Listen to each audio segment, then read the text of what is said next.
Завгүй өдөр хоногуд үргэлжилж өнөөдрийн ажил маргаашийн төлөвлөгөө гэсээр цаг хугацаа харавсан сум шиг өнгөрсөөр нийгмийн нүргэн тасралтгүй мэдээллийн урсгалууд таны сонорт чухал сэдвүүдийн талаар жинхэнэ дуу хоолой хүргэх бодит подкастыг хүргэж байна.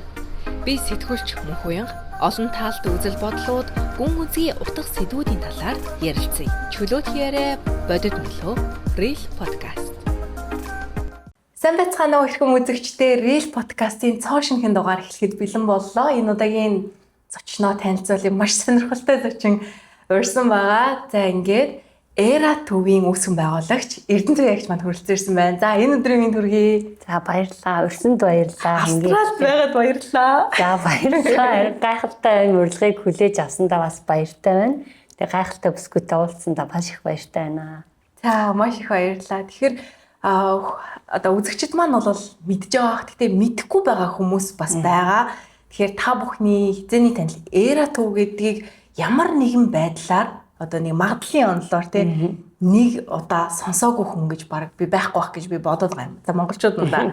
Гэтэ яг 2000 хэдэн онд чинь яг жинхэнэ юм эд оргил тийм загварын одоо энэ салбарын эд оргил бас үе байлаа ш трендийн үе те.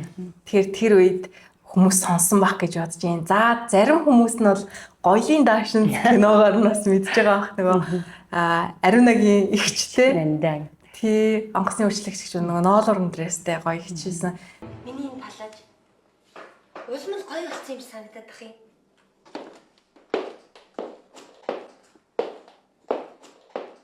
Чам харагдчихэ. Гү яахаа? Яасан? Яагаад хөө? Нэг их бодолд автсан хүн. За тэгээд энэ талаар мэдж байгаа бах. Дэлгэрүүлээд ярих юм бол Монголын гоо зүйн салбарын сүүлийн 20-30 жил өөрийнхөө яг энэ ухамсарт амьдралын одоо идэвхтэй цаг хугацаа, идэвхтэй бүх одоо оюун санаа, сэтгэл зүтгэлээ зориулж яваа энэ гайхалтай эмэгтэйтэй ярилцсандаа маш их баяртай байна. За баярлалаа. Ямар мундаг одоо танилцуулга вэ? Бүр иччлээ. Тийм та өөрийнхөө бас танихгүй хүмүүст бас товчхон танилцуулаад. Era төв бол яг хөө зүгээр миний залуу насны сонирхол дээр дөрүүлж эхэлсэн байгууллага.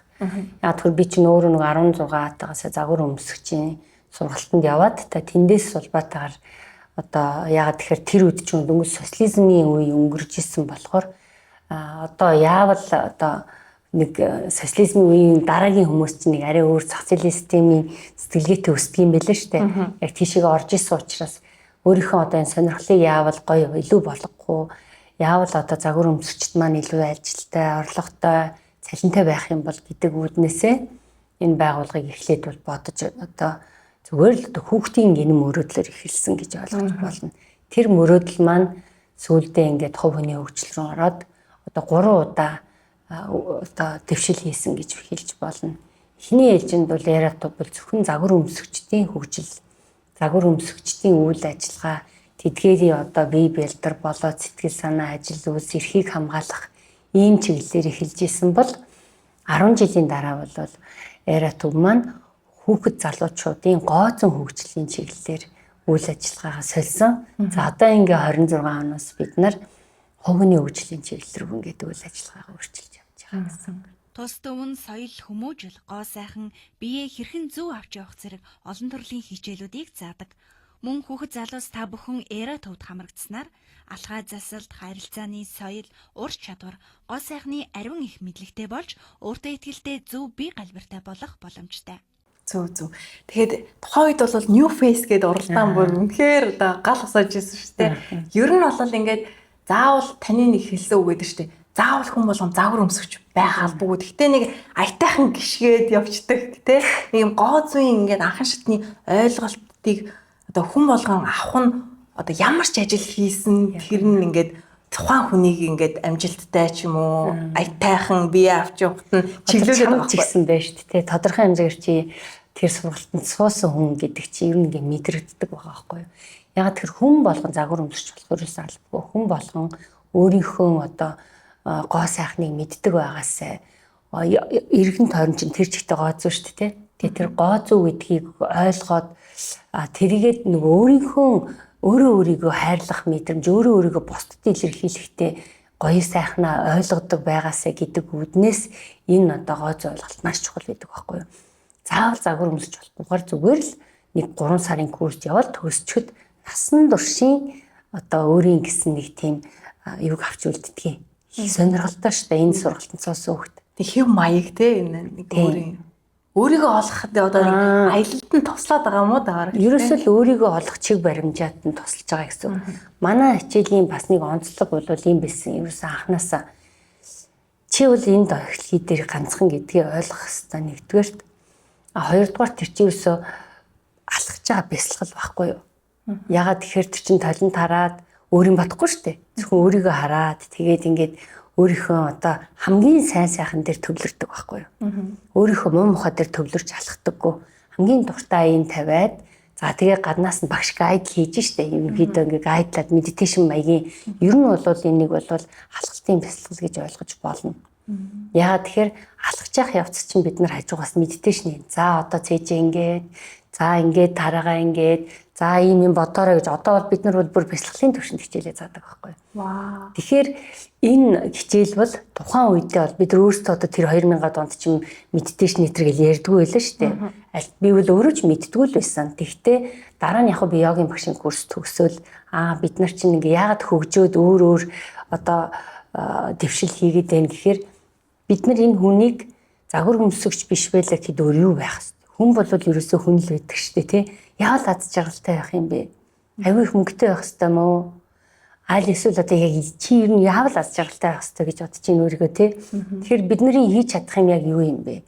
Таныг өөрийг чинь өөр төр чинь авцраад бусад хүнд чи таалагдахын тулд хичээх биш. Өөртөө таалагдчихвал бусад хүн бас чамайг таалдсан байна гэдэг ойлголтыг авахд энэ хичээлийн одоо зорилго бүр агуулгадж байгаа байхгүй юу?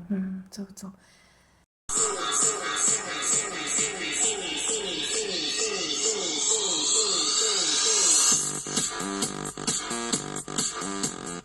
Жил болгоо энэ шоуг амжилттай хийж гин. Тэгээ энэ жилийн юугаар онцлог вэ? Онцлог нь бол яг урд жилүүдийнхээс бид нар арай өргөн дэлгэр болохыг бас хичээдэг байгаа. Тэгээ энэ жил бол бас Оросын албаны улсын Ирэх хотоос загвар өмсөгчд оролцож байгаа. Дээрээс нь Столник гэдэг Оросын 5 мужид өөрийнхөө одоо нүүр царай өөрийнхөө бас мэдээллийг гаргадаг сэтгүүл бас нэмэхүү уралдаантай хамтарч ажиллаж байгаа. Столник сэтгүүл бол Нефес уралдаанд бас өөрийнхөө коврыг бас сонгохоор ирсэн байгаа. Энэ гих мэтчлэн олон одоо энэ жилийн бас сюрпризүүд байгаа. Одоо ингээд жилд тэр New Face уралдаанд 200 300 хүүхдүүд ордог байсан гэдэг болохоор одоо ингээд л те амар сасагж байгаа байхгүй. Тэгээд тэрнээс чинь төрүүлсэн хүмүүс чинь ингээд одоо тухайн үед од болж исэн дуучдын клип те реклам ингээд одоо маш олон хүмүүсийг бас та одоо гаргаж ирсэн одоо нөгөө нуугдсан сувдыг бол олж гаргаж ирсэн байгаа байхгүй. New Face бол ийм байхгүй юу? Ерөөсө загвар өмсөгч хүүхдүүдийн уралдаан байгаагүй. Яг New Face-ийн ерөөсө гол нэр нь болохоор шин залуу дүр төрхийг тодруулах гэдэг л байсан байхгүй юу. Тэгээд миний одоо нөгөө соёлд оруулах гээд соёлыг түгээх гэдэг нэг хэлбэр маань New Face уралдаан байсан. Яагаад тэгэхээр хүнийг дуртай зүйл ирнэ. Хүн өөрийгөө илэрхийлэхдээ заавал дуулах албагүй шүү дээ. Дуулж чадахгүй л яах юм. За шилбэл сэтгүүлч мэрэгчлээ хүн өөрийгөө бас нэг ингээд гой сайхан шүү гэдгийг илэрхийлье. Залуу хүн өөрийгөө тодруулахыг яаж илэрхийлэх юм? Шууд нэвтрүүлэг хийж чадахгүй шүү дээ. Тэгэхээр тэрийг чинь нээхийн тулд эхлээд хүн өөрөө тэр тайзан дээр гიშгдэг. Зориг орж ийн гэсэн зориг авч ийн, урам авч ийн, мотивац авч байгаа байхгүй юу? Тэнгүүд New Face уралдаан бол тэр хүмүүсийг маш олон сэтгүүлчтэй байгаа шүү дээ. New Face дээр орж исэн зөндөө их байдгийг ер нь сайн харуул. Тийм. За маш олон сэтгүүлчд байгаа. Одоо манай банкны салбарын ч надад миний одоо бүр топ моделийн хэмжээнд татсан банкныхан байдаг. Гэх мэтчлэн маш олон салбарт энэ хүүхдүүд ажиллаж амьдарч байгаа одоо ч гэсэн. Тэгэхээр New Face уралдаан бол маш олон залуучуудыг залуу насныхын дурсамж болж үлдсэн нэг тийм уралдаан байхгүй юу? Зарим нь яг ичдээ юм шиг байгаа. Орсон New Face орж марсан доо. Зарим нь бол тэрүүгээрээ бахархдаг. Гэхдээ хүн бол ямар нэгэн байдлаар өөрийгөө ингээд уралдаан тэмцээнд орж иж нээж идэг. Тэндээсээ туршлах судлаад одоо би бол энэ уралдааныг асар богино хугацаанд хүнд мотивац өгдөг. Дээрээс нь маш богино хугацааны сургалт туршлага гэж хэлдэг байхгүй юу? Яг гэвэл тэр уралдаан дараа нь тэр хүнд юу өгдөг вэ гэхээр тэгэхэд би тийм ховц өмссөн бол тэгэхэд би тэр хүмүүстэй тийм юм хийсэн бол гэдэг дараа нэг тийм бодол үлдээд шүү. бодол үлдээдэн штэ. Би тэр үед тэгсэн бол тэхгүй байх байсан ч гэдэг юм уу те. Тэр чин жишээлбэл зүгээр New Face уралдаанд орохын тулд манай одоо яра төвд бүтэн 2-3 удаа ороод фейлдчихсэн октод байдаг. 3 ороод бүр ямар ч номинацанд дэвч чадаагүй. 4 дахь оролтон дээрээ одоо шагналт байранд орж исэн. Гайхамшигтай одоо тууштай тэмцэж байгаа зү тэ. Тэгэхээр энэ уралдаан өөрөө тэр хүнд яадаг вэ гэхээр маш богино хугацааны одоо гоо сайхны сургалт болчихдээ. Тэгэхээр хүн бол ямар нэгэн уралдаанд бол орохдоо заавал ялах гэж орох албагүй гэж би бодлоо шүү дээ. Тэрэндээс юу болж авах юм? Олон салбарын танихгүй хүүхдүүд байгаа шүү дээ. Аль одоо зөвхөн нэг сургуульд сурдаг хүүхдүүд дүүргийнхаа тэр ангийнхаа 40 хүүхдтэй 20 хүүхдтэй уулзж байгаа шүү дээ. Тэнгүүд уралдаан яадаг вэхээр өөр амьдралын хэм маягаас өөр одоо туршлага хөрөнгөлүүлсэн өөр хүмүүжлтэй ухамсартай боловсралтай хүмүүс ирээд нэг дор ороод тэгээ тэн дотор ч ингээ холдож байгаа байхгүй юу. Тэгээ тэндээс өөрийгөө аль төвшөнд байгааг олж харна. Эсвэл дээшээ дэвшиж гин үү те аль эсвэл би юу гайгүй байна. Гэхдээ өшөө явах юм уу гэдэг ч юм уу. Энэ одоо уралдаан гэдэг зүйл бол ганцхан New Face дээр ч биш. Маш олон уралдаанд хүүхд хүндүүд сургалт болдог гэж би боддتي. Тэгэлгүй яг хуу ингээд ер нь нөгөө залуу нас 100 цаг хоёр богинохон гэдэг шиг те. Яг тэр ингээд сэтгэлж байгаа үед нь гой мөнхлөөд өгч байгаа тийм үйл явдал байгаа байхгүй те. Тийм тэр бол New Face-ийг бол би одоо 17 жил зогсолтгүй байсан шүү дээ. 2000 оноос хойш 17 жил зогсолтгүй байсан. Тэгээд яг хүн чинь нэг өөрөө хөгжих хэрэгтэй болсон байхгүй би. Заавал одоо яра төв биш. Би өөрөө хөгжиж тэр одоо яра төвийг авч явах шаардлагатай. 2010 онд бас нэг паузлсан. Тэгтээ нөгөө нэг гоо зөвөртийн төв болсон чинь тийм очиртай байхгүй. Яг тэр би нэг ингээд одоо санхүүгийнхаа эдийн засгийн дээд сургууль төгсчөөд менежмент маркетинг удирдлагын хүн шүү дээ би чинь. Тэрийгээрээ ажиллаад яра төв бол ерөөсөө цэржигтэй маркетинг байгуулга байхгүй. Модель чинь өөрөө маркетинг шүү дээ. Тийм тий. Тэр хүнээр дамжиж маркетинг хийж байгаа байхгүй. Тэрнээс биш яг манайх бол моделийн байгууллага байгаагүй байхгүй. Бид нар бол давхар маркетинг хийдэг. Байгууллагын маркетингтэй ажилладаг байсан учраас цэвэр маркетингаараа бид нар амьдарч ийсэн. Яг цэвэр моделийн сургалтаар цаашаа явхаа болж эхэлсэн байхгүй. 10 оноос эхлээд. Ягаад гэвэл зах зээл өөрөө жижигхэн. Дээрээс нь манад одоо яг үннийг хэлэхэд авилгал хэтэрхий их болсны үндсэн дээр жинхэнэ цэвэр бизнесүүд авчид ингээ уналтанд орсон байхгүй. Энийг болохоор бид нар одоо би бол бүр сайн мэдэрсэн. Эра өөрөө гоо сайхны байгууллага буюу эластик мэдрэмжтэй зах зээл байхгүй юу? Маш юм одоо эмзэг мэдрэмжтэй салбар. Гоо сайхан гэдэг өөрөө хүний 3 дахь 4 дахь хэрэглээ байхгүй юу? Анхны хэрэглээ ерөөсөө биш. Хүн чинь идэж ууна. Тэ амьдрын энэ одоо агаар ус чиг хамгийн чухал хэрэглээ бол эхлээд энэ одоо ахтагч хэрэглээ. Гоо сайхан гэдэг чинь бол 3 4 хэрэглээ болчдөг. Тэнгүүд хүн цалингаа авангуудаа шууд за би хоолой болоо загварын дамжаанд явъя гэхгүй шүү дээ тий. Тэнгүүд яасан гэхээр энэ савлалтанд буюу Монгол улсын эдийн засгийн одоо уналт ер нь 10 11 онд мэдрэгдэж эхэлсэн байхгүй. Тэнгүүд яасан бэ гэхээр манайх ч одоо 7 2003 4 5 6 онд ингээд бүр ингээд 200 300 хүүхэд тэнд ирдэг 20 30 хүүхэд дамжаанд явдаг гих мэтчлийн эдийн засаг тийм өсөлттэй харагдчихсан байхгүй. Би ч өөрөө эдийн засгийн сургалт өгсөн болохоор тэр чинь судалгаан дээр ингээд одоо мэдрээд анзаараа яваад байна шүү дээ. Тэгээ яасан гэхээр 10 оноос уралтанд ороод эхлэнгүүт би өөрөө боловсрох хэвээр ингээд маневр хийх гээд оролдож байгаа шүү дээ. Ингээд маневрдаа л байгаа байхгүй. За одоо яаж энийг ашигтай ажилуулах вэ? Гингүүд байгууллагын маркетинг хөтлөж хийсэн байхгүй. Тийм баг. Нэрээ нэг тэр үе нэг юм нам хүм гэдэг байгууллагууд төрөл маркетингийнхаа одоо мөнгө заахаа татаж эхэлчихсэн байхгүй. Одоо ч ер нь хэцүү шттэ. Одоо ч манайх ер нь би нэг юм анзаарсан. Авилгатай газрын эдийн засаг бол хаана хөгжиж улс төрн л явна гэхээс бизнесийн байгууллагууд бол ер нь зовё шүү. Би тэрийг биеэрээ амссан байхгүй. Тэгээд яасан гэхээр яриач нөгөө маш эмзэг салбар эластик одоо мэдрэмжтэй зах зээл учраас шууд уналтанд орж эхэлж байгаа байхгүй. Ингээл аажмаар ингээл хүүхдийн тоо буураад тэгэл нөгөө байгууллагын маркетингийн харьцаа буураад эхэлж байгаа юм чинь. За тэгэхээр би яасан бэ гэхээр эхлээд бол өөрийгөө боловсруулъя гэж бодоод тэгээ ингээ 2015 хүртэл үнэхээр хүчирч ирсэн. Янз бүрийн сургалт зохион байгуулаад янз бүрийн одоо арга хэрэглээл байгаа шүү дээ. Одоо нөгөө юунуудаа бүтээгдэхүүнүүдээ нэмэлэн гэсэн үг шүү дээ. За тэгвэл энэ зөвхөн загварын дамжаа болохгүй. За тэгвэл ингээд бүтээгдэхүүнүүдээр нэмээгээд ингээд нэмээд байсан ч нэмэргүй байсан байхгүй. Тэгэнгүүт би шууд өөр мастрын зэргийн сургуульд сураад тэгээ 2018 онд мастраа төгссөн. Тэгээ яасан бэ гэхээр төрлөө орсон. Тийм. Би таныг хараад бодсон байхгүй.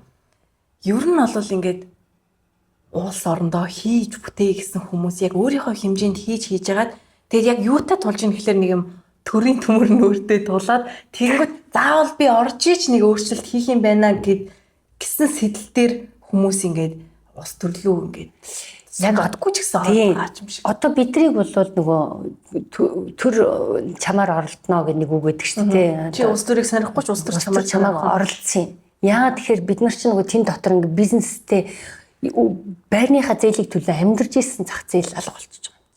Байхгүй болцсон. Тэнгүүд надад юу хэрэгтэй юм бэ? Би ингээд судалж байгаа байхгүй. За одоо би яг юу их үү гэдэг ингээд тэгээд яг хуу төрд орсон хүмүүс амжилттай яваад байгаа юм чинь. Тэгвэл би зэрэгэ хамгаалчих. Би чинь эдийн засгийн суурьтай хүн дээрээс нь улс төрөөр магистр хийж байгаа юм. За ингээд төрийн удирдлагын магистртай бизнесийн удирдлагын магистртай хүн төрлөө орохыг хичээд юм байна зү. За ингээд орж үзлээ. За орж үзсэн яг үннийг хэлэхэд надад бол маш хариуцлага бишээ удаан темптэй санагдсан байхгүй юу. Жишээлбэл зүгээр л 2 хүн хийх ажлыг 5 л хийж байгаа.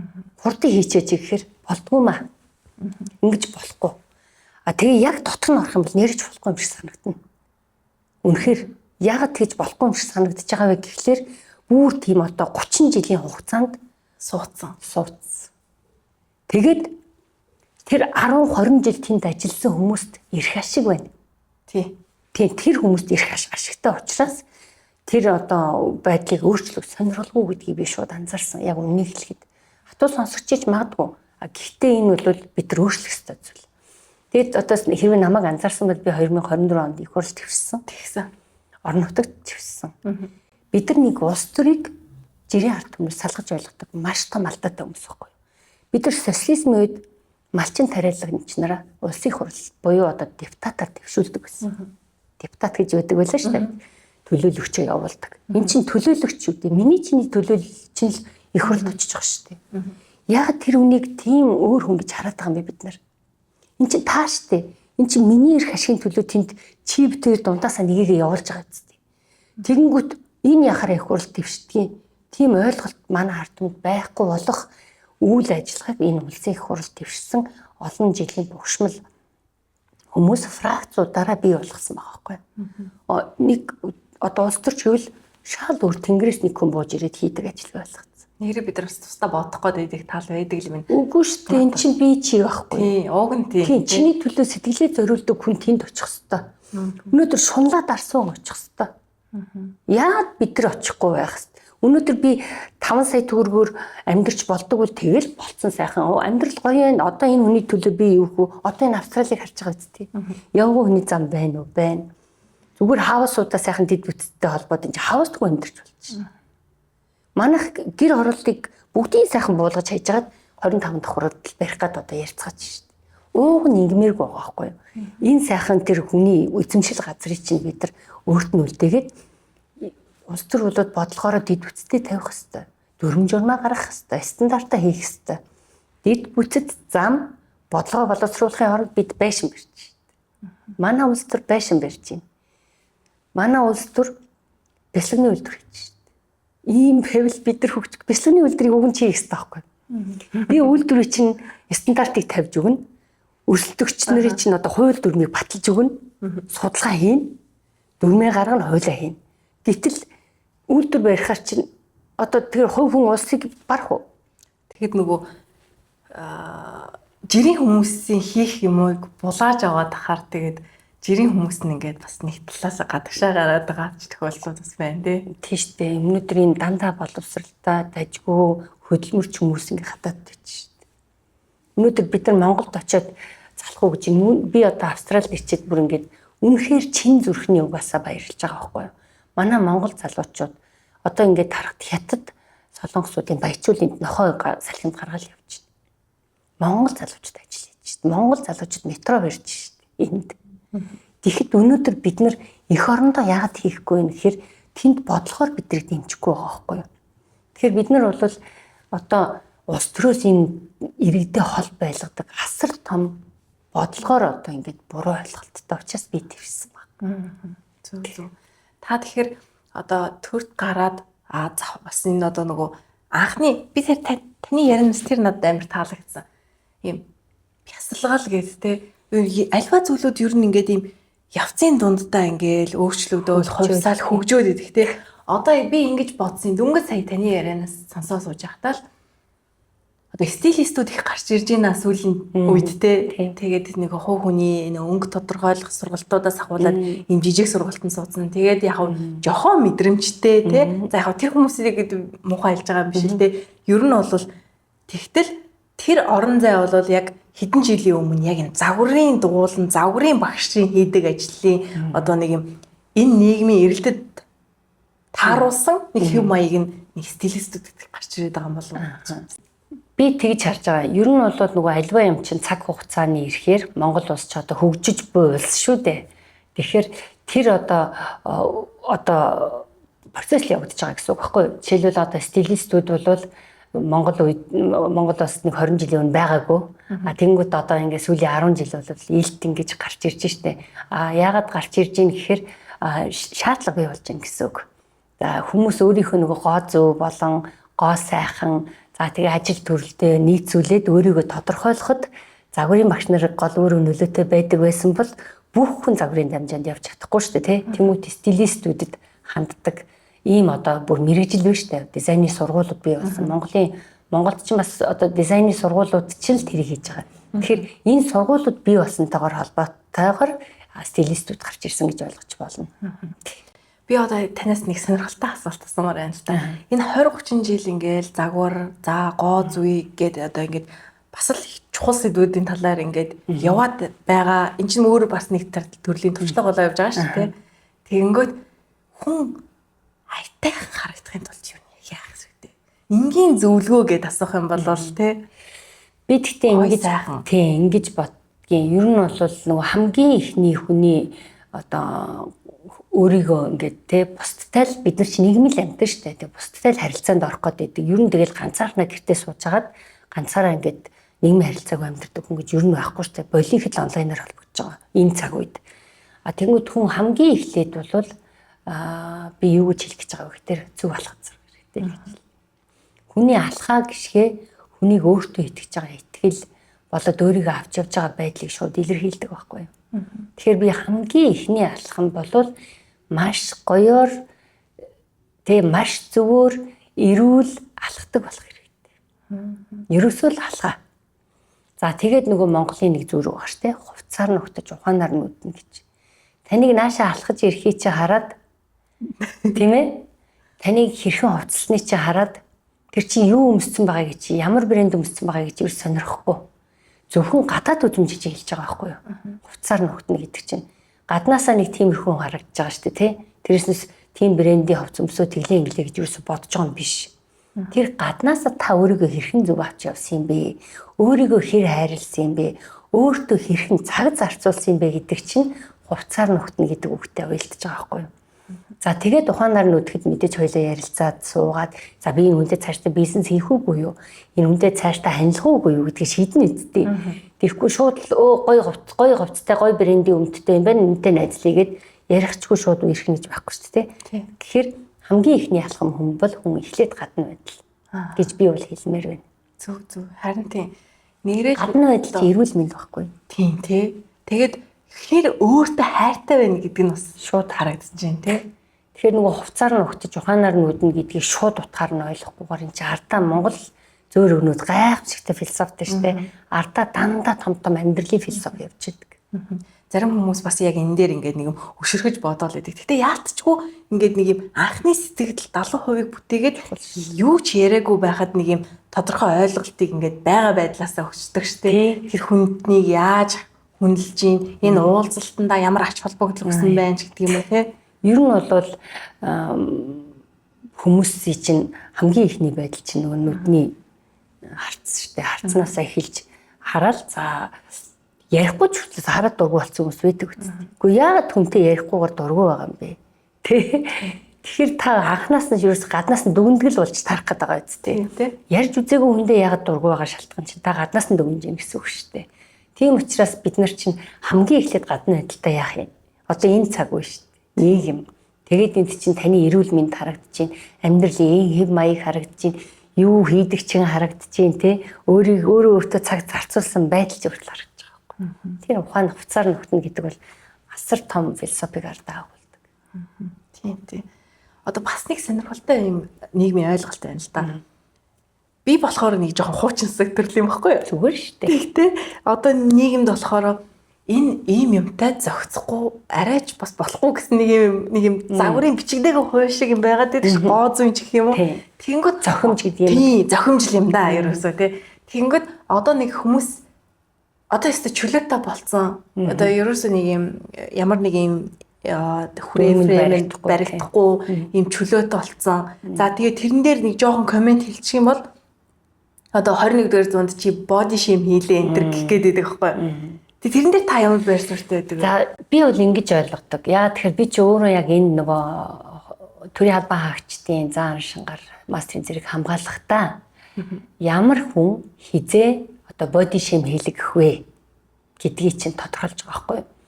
За жишээлбэл та ямар нэгэн байдлаар бусдын өмнө хариуцлага хүлээдэг ажил хийдэг бол та дүрм журмд баригдахаас аргагүй байхгүй. Жишээлбэл одоо зарим хүмүүс чинь ингэдэг штеп. Одоо би жишээлбэл нэг рок дуучин дээр очиод тий чи патинк өмсөх ёстой гэж загнаж болохгүй шүү дээ. Тэр чинь өөрийнхөө сонирхлоор өөрөө эрхчлөлтөд амьдарч байгаа юм байхгүй юу? Хэрвээ та 10 жилийн сургуулийн багш хийдэг бол таны цээжний хэсэг хэдээс хэдэн хувь нь гарсан байх ёстой. Хуруу гарсан сандал өмсөх юм уу? Ямар хэмиг зүүх юм гэдгийг чинь тодорхойлно шүү дээ. Байгууллагын соёл бүгдийг тодорхойлно. Энэ бол бичигдсэн хууль. За бичигдээгүй буюу одоо бидний ярьдгаар загварт дүрэн байхгүй. Би нэг 20-т загвар гэдэг нэвтрүүлэг хийдэг байсан. Тэн дээр манай Монголын хоёр бас мундаг дизайнертай би бас нэг 10 хэдэн бараг 20 цуврал нэвтрүүлэг хийсэн баг шүү. Тэн дээр бол одоо чи хэл хамаа хэлжсэн байхгүй. Загварт дүрэн байдаг юм аа. Үнэн байхгүй. Жишээлбэл би чамайг би жишээлбэл өнөөдөр одоо чам дээр ирэхдээ одоо би стилийн маяг өөрөө тодорхойлж штэ. Тэгтээ би гадаа одоо фитнес хийгээд ч юм эсвэл энэ гоё цаг агаар талахтаа би костюм өмсөхгүй штэ. Гэх мэтчлэн хүн хаана юу хийзээ өмсөхөл тодорхойлж байгаа. Тэр бол нөгөө зохимжоо ярьдаг чинь зөв. Би бол зөв гэж боддог. Тэгтээ хинт хизээ хаа гэдэг асуудалд хариулт өгсөн. Тэр нэг ингээ зүгээр нэг чөлөө дуран бүтээлчдэд тийм шаарддаг шаардлага байхгүй. Мэдээж шаардах ёстой өмнөөсөө шаардах ёстой гэж би боддоо шүү дээ. Зохимжийг бол заавал бид нар дүрм одоо байгууллагын дүрм байгаа шүү дээ. Телевизийн нэвтрүүлэгч хүнд дүрм байна те. Тэр байгууллага чи өөрийн гэсэн дүрмийг тогтооцсон байгаа. Стандартаа бий болгоцсон байгаа. Тэрний дагуу бол хувьцалж одоо дүрм журмаа зохид одоо сахиж бусдыг хөндлөх ёстой л гэж боддоо шүү дээ. Ер нь ингээд нийгмийн бүтээгдэхүүн болсон ингээд иргэдэгээ бэлдэж яхад ялангуяа одоо за яг уу гэхдээ манай монголчууд ер нь гэхдээ охтуудаа анхаарат байдаг те. Ерөөсөө би сая яг асуухтаа тэгж асуух гэдэг байхгүй юу? Охтууд маань яаж анханасаа ийм гоё гоо зүйн одоо тийм боловсрол юм уу мэдрэмжтэй ч юм уу өсч торних вэ гэж би асуух гэжсэн аа. Яагаад хөвгүүдийг өргөчвөө гэж би бодож байна л да. Яагаад охтуудыг гэдэг өөртөө охтууд өөрөө мэдрэмжтэй байхгүй юу? Бүр багасаа төрхөөсөө яагаад гэвэл нэг юм нарийн мэдрэмжтэй байдгийг. Тийм учраас магадгүй охтууд гэж асуудаг байх. Тэгтээ бид нар хөвгүүдийн мэдээж орхиж болохгүй шүү дээ. Бас л адилхан нийгмийн бүтээгдэхүүн, нийгмийн одоо харилцаанд орж байгаа хүн учраас тэр хөвгүүдтэй бол за чи хизээ ёс зүйтэй байх юм бүх юмыг ч адилхан л өгөөд явна. Тэгэхээр охид хөвгүүдийг яг ч ялгаж болохгүй тийм. Охтуудыг яагаад илүү гэдэг вэ гэхээр тэд нар маань нөгөө байглаасаа төрхийн нэг тийм мэдрэмж өндөртэй. Тэр нь л нөлөөлж байгаа гэж бодож байна. Тэгвэл охид хөвгүүдийг тийм охид хөвгүүдийг ингээд анханасаа ийм мэдрэмжтэй байлгахад яг өнөөгийн цаг үед юу хэрэгтэй ер нь одоо эцэг эхчүүд бас сонсож байгаа л доо та тэр ярилцлага тийм. Би бол ингэж боддог орчин чухал. За хамгийн нэгдүгürt нөгөө одоо олон хүчин зүйл нөлөөлнө шүү дээ. За энэ дээр бол нэгдүгürt гэр бүлийн өмчлөл. Хамгийн нэгдүгээр суурь нь байдаг. Хоёрдугаарт орчин. За тэгээд нөгөө сургуулийн орчин тий одоо нийгмийн орчин чинь нөлөөлж байгаа. За гуравдугаарт боловсрал. Хов хүнийг өөр ингээ боловсрал. За тэгээ нөгөө тийнейжер болоо явж байхдаа нөгөө нэг хүүхдийг одоо олон дамжаа дугууланд явуулах хэрэгтэй. Нэг хоёрхан дугууланд явуулаад тэр хүүхдийг өөрийгөө оллоо гэж үзэж болохгүй. Доор хаяж 4, тэгээд 6. Ваа, бүр тийм. 5-аас 6 дугуулсан секц төрөлжүүлж ийж тэр хүнд манай хүүхдийг ийм чиглэл дуртай байна гэдээ 15 6 наснда тэр чинь тодорхойлогдоод бүр эцэслэн шийдэн штэ. 10 судалгаа юу? Судалгаа. 12 3 настайдаа тэр 5 6 наснаас эхлээд сонгосон дугуулн чинь 12 3 настайдаа тэр хүүхэд ерөнхий чиг баримжаагаа гараад ирнэ гэсэн. Тэнгүүд 12 3-таагаас эхлээд ингээд 15 6 гэхэд тэр хүн чинь ерөнхийдөө би нэг юм хүн болох юм байна гэд гаргалгаа хийгээд 10 төгсөхдөө боловсрлоо одоо мэрэгчлээ сонгодог шүү дээ. Тэрнтэй адилханаар энэ одоо хэн болох вэ гэдэгт нийгмийн орчин маш чухал. Яагаад өнөөдөр бид нөгөө улс төрлүүгээл буцаад очих гэж штэ.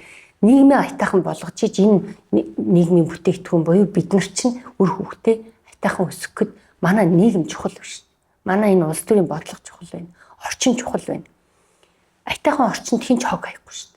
Гадаа гараа заман болов сэмэрх хог хайчихна штэ.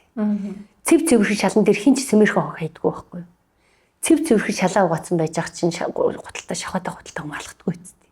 Яг тэрнтэй адилханаар бид нар энэ орчнол энэ ирээдүй болсон хүүхдүүдэд бэлдэж өгөх хэрэгтэй. Тэгжиж бид нар нөгөө нэг сайхан, өөртөө итгэлтэй айтайхан соёлтой боловсон иргэнийг бий болгоно. Энэ бол чухал нөлөөт. Зөв. Тэгээд таны энэ одоо ажилдаа хандж байгаа энэ философийн ингээд хувьсэл гэх юм уу тийм өсөлт байгаа байхгүй тийм гоо зүй гоо сайхан загварлаг ингэж явж исэн бол 2000 оны үед тийм тэгэл оюун санаа руу ороод оюун санаанаасаа ингээд одоо дээд төвшөнд тийм бодлогын төвшөнд яаж анхаарах уу гэд ингээд хөрвөөд одоо өсөөд явсан л харагдаж байна л да миний бодлоор.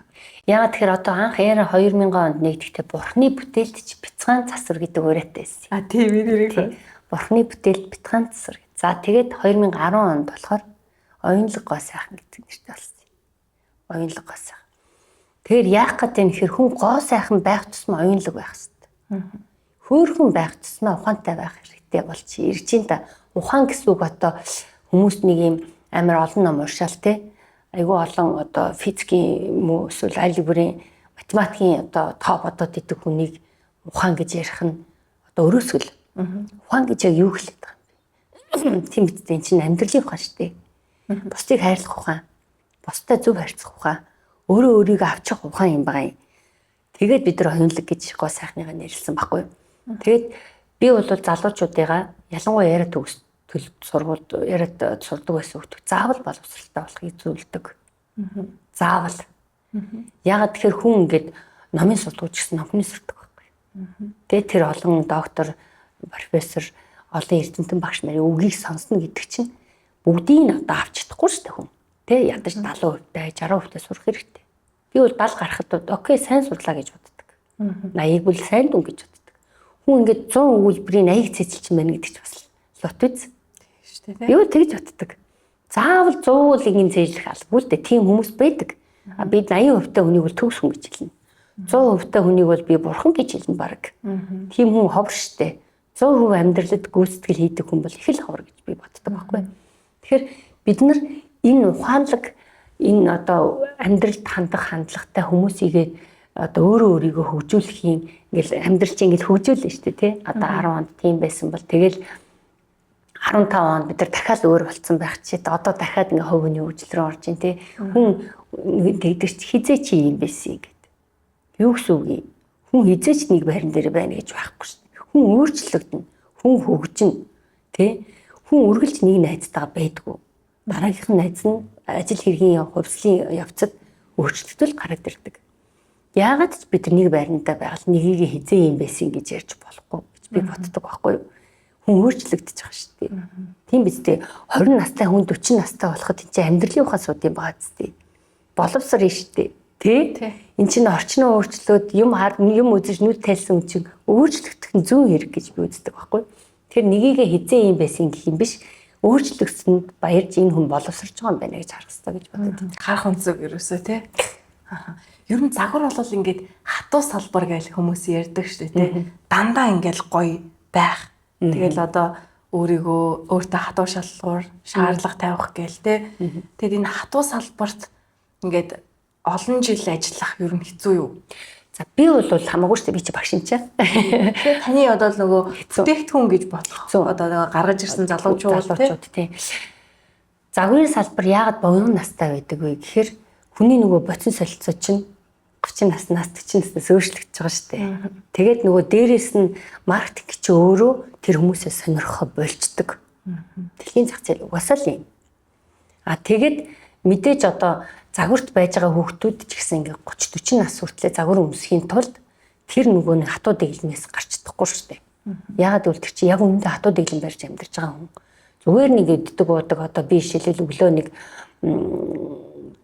одоо тий жирийн хүмүүс шиг хүнс иддэг бол загварынхан тэгж идэж чадахгүй. Өдөрч тэгж идэхгүй. Ер нь бол нэг ясандаа тэжээлийн дутагдaltaй амьдарч байгаа хүмүүс шүү дээ. Яг үннийг хэлэхэд.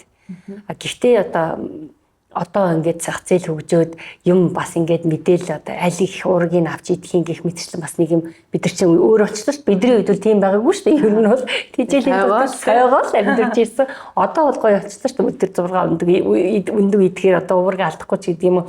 Маш олон хоолны сонголт байдаг болчихлоо шүү дээ. Загварын салбар бол үнэхээр хатуу салбар. Ягаад тэгэхээр байнгын кастинг гэж орж идэг. Сонгон шалгуулалтанд орж байгаа шүү дээ. Тэр чинь. Гэхдээ чи одоо шилдэг их мэдрэмж өгдөг бах тий. Уг трам уу шүү. Харин тийм амар трамтай болно шүү дээ. Ингээл нэг хүн ирснээр ингээл хасагдаад өөрийгөө онцгүй байна гэж бодчихж байгаа байхгүй тэр юм. Гологдоод юм гэсэн. Үгүй. Гологдож байгаа хэлбэр ерөөсөө биш. Нэг сонголтод нь орохгүй байна. Ягаад тэгэхээр би нэг чи нэг маркетингийн албаны дарга, би нэг маркетингийн албаны дарга гэж бодъё. Тэгэхэд би өнөөдөр яг ингэ шиг охин сонгоё гэж бодлоо гэж бодъё л доо. Тэнгүүт чи намайг сонгохгүй гэж магадгүй шүү. Энд чинь нөгөө сонгосон хэм маяга төсөөлөд очсон хүн чинь тэрийг л харж аавна. Түүнээс голж байгаа юм биш. Голж байгаа юм биш. Гэтэ нөгөө хүн тэгж мэдэрдэг. Нөгөө нэг залуу сайхан жоохон охтууд чинь залуучууд чинь мэдхгүй намайг голоод үлдээж ин гэж боддог. Би бол эднэр маш олон удаа хэлдэг байхгүй. Энэ бол гологдолт биш. Энийг таныг тайлбарлахаас өмнө би бол бас яг энэ бодолтой байж байна. Ерөөсөө тийм биш байхгүй. Нэрээ бас. Тийм учраас одоо тэр загварын салбар бол маш их хүн сэтгэлийн шарх үлдээдэг. Өөрийгөө тэгээд насан туршдаа муухай юм байна гэж ойлгож амьдрах ийм нөгөө цаам авдаг байхгүй. Нөгөө дутуу мэдрэмж. Дутуугийн комплекстэй болчдөг. Зарим нь бол өөрийгөө нөгөө блондууд нөгөө нэг хөөрхөн тэнэг гэдэг нэг юу байдаг те. Тэрэн шиг би ухаантай байх хэрэгтэй гэд бүр ингээд цаамтай байдаг. Ягаад тэгэхээр өөрийгөө нөгөө хөөрхөн тэнэг биш гэдгээ батлах гэж амьдардаг. Хэцүү те. Гэх мэтчлэн энэ одоо загварын салбарт байгаа хүмүүс чинь өндөр л болохоос ч бусад хүнтэй адилхан байхгүй юу? Тэр үнэ шүү те. Өндөр л болохоос ч тэнд ямар ч илүү дутуу юм байхгүй. Тэгээд залуу хүн болгон хөөрхөн байдаг. Түрүүн би хэлсэн шүү дээ. Залуу хүмүүс бол өөрийгөө сайхан. Нэг 40 нас хүртэл асуудал байхгүй шүү дээ. Гоё амьдар чинь. Тэр залуу насны чинь бол тэгэл 45 наснаас ч асуудал эхэлнэ шүү дээ. Нөгөөний бодис солилцооч удаашрна, арьсны процесс явагдана. Тэгээд тэр хөвшөлтөөгөө тэмцэн тий. Тэгэхэд бол загварын салбар бол үнэхээр хатуу салбар. Тэгээ багш нар бол тэр хүүхдийн сэтгэл зүг маш сайн бэлдэх ёстой л гэж би боддог. Одоо ч би яг хэрвээ заагаал явж байгаа нөхцөлтэй нэг хэлжлээ гэдгийг хүүхдүүдтэй хүлээж авахгүй шүү дээ. Бас авахнаас гэж бас байдаг юм шиг байгаа нэ. Нөгөө одоо шав бэлэн болоход багш ирнэ гэдэг шиг тий. Сонсохгүй шүү дээ. Тий одоо ингээл аав ээж хэлсэн өгнөд одоо ингээл оройд орж байгаа юм байна шүү дээ. Тэр шиг. Залуу хүүхд бас нөгөө залуучуудыг ер нь яаж ирээдүйд зөв хүн болох гэж төлөвшүүлэхэд оролддог вэ гэхээр зуршлаар байхгүй юу? Зуршил. Дуртай зүйл дээр нь тулгуурлана л гэсэн үг. Тэрнээс биш хүн болгоо ингээ айгу актер төрөхгүй шүү дээ. Тийм биз дээ. Чи ингээд бид нар ч өөрсдөө би ч гэсэн одоо ингээл амьдралын явц нөгөө 60 хүрч ухаардаг шиг ингээл сураал яваал. За инх юм бэ, энэ дэр инх юм бэ. Энийг алдсан юм байна. Энийг хүүхдүүд хэлээд өгчээ. Тэгээд нөгөө алдагдсан боломжийн зардал гэж хэлдэг шүү дээ. За эсвэл нөгөө онл юунаас үүсдэг юм. Хүмүүс ингээд сургалт сурах боловсралгүй байх хэрэгтэй гэж ярьж байгаадаа би бол хэвээр маш эсрэг саналтай байхгүй. Онл яг юунаас үүсдэг юм бэ? Практикаас шүү дээ. Хүн чинь алдаж онж үзээд цаасан дээр бичээд техникийн их сургуулийн инженер болоход ийм хэрэгтэй. Инженер буюу одоо энэ механикийг хийхэд ийм юм хийгээд ингэж наадах чи хийд юм биш үү? Цаасан дээр бичиж чамд үлдээчихэж байгаа байхгүй. Тэр чинь бид нар энэ одоо хүмүүсийн 20 30 жил 40 50 жил бээрээ тулсан зовлонг 4 жил л ингээд сураагаар явж байгаа. Тэрийг ойлгохгүй боловсрал хэрэггүй гэж ярьж байгаа хүмүүстэй би бол үнэхээр санал нийлдэг. Сурах ёстой шүү дээ. Тэр 20 30 жилийн туршлагыг бид нар чинь 4 жилийн онолоор үзэх гээд тахт чи яагаад тийм ярина вэ? Тийм тий. Энэ чинь айгүй бүдүүлэг явдал гэж бодож. Би бас энд одоо гадаад ирээд гэх юм уу тий анзаарсан нэг зүйл нь ингээл одоо коллеж гээл ах сурвал гээл ингээл яваал идэг. Тэгээ манайх ч нэг юу юугүй ингээ мэрэгжил сонгохгүй л болчдаг тий. Юу юугүй.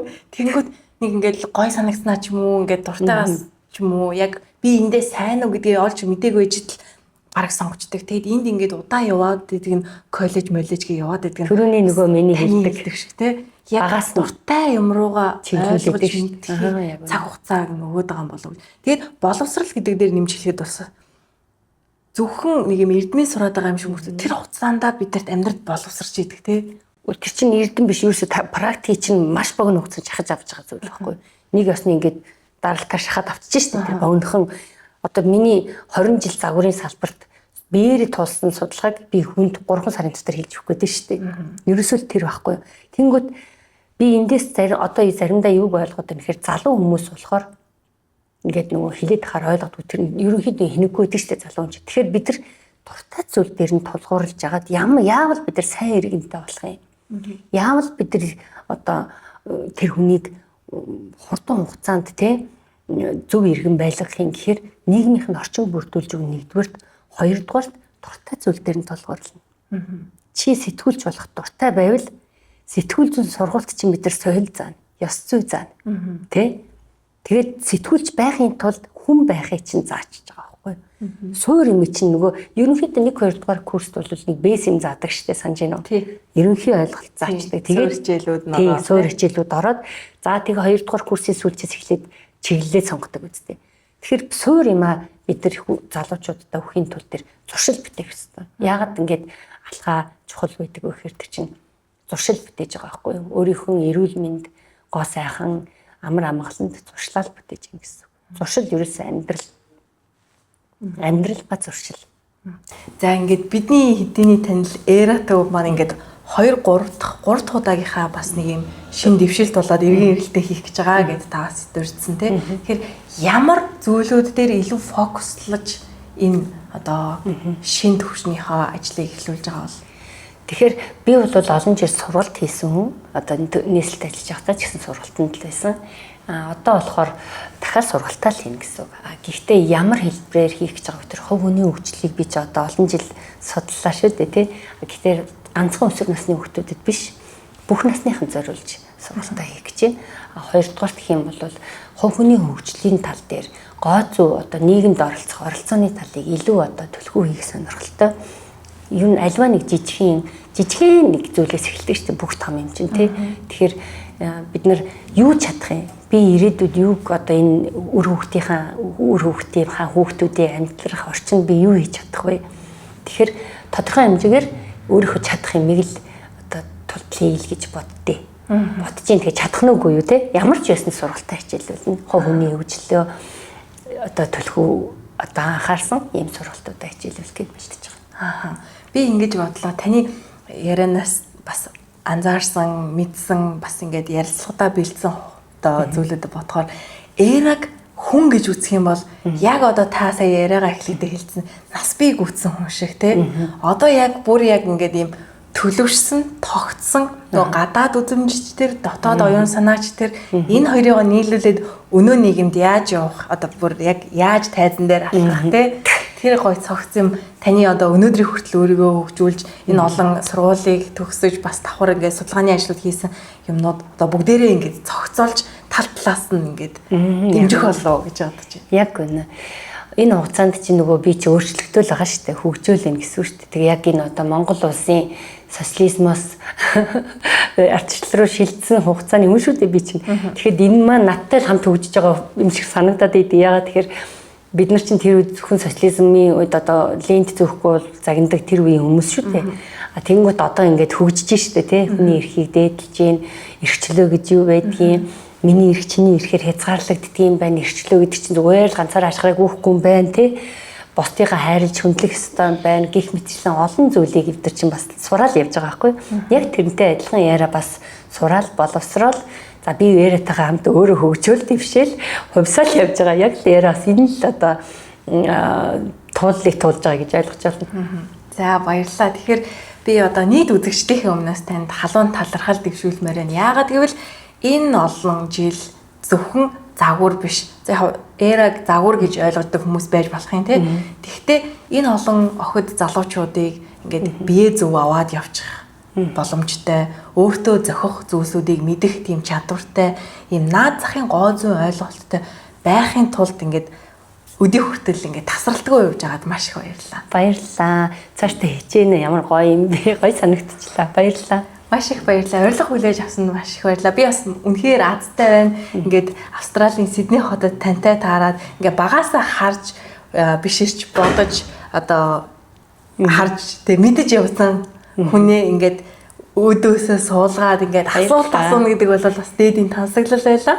За тэгээ Австралийн Сиднейд ирээд төрсөн сэтгэгд бол би Монгол залуучуудаараа үнэхээр бахархсан. Энд бол монголчууд бол үнэхээр бүтээн байгуулалтанд нь оролцож байгаа юм байна.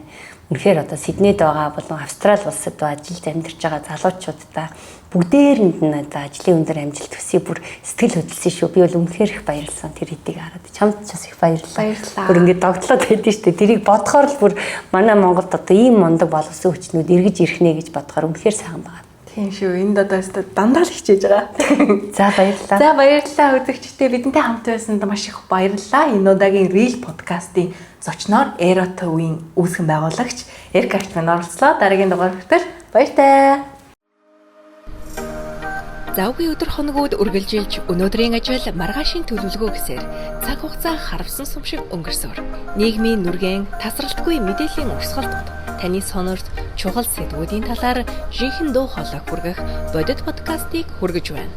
Би сэтгүүлч мөн хуянга олон таалт үзэл бодлууд гүн үзгий утга сэдвүүдийн талаар ярилцъя. Чөлөөт яриа бодит мөлөө Real podcast.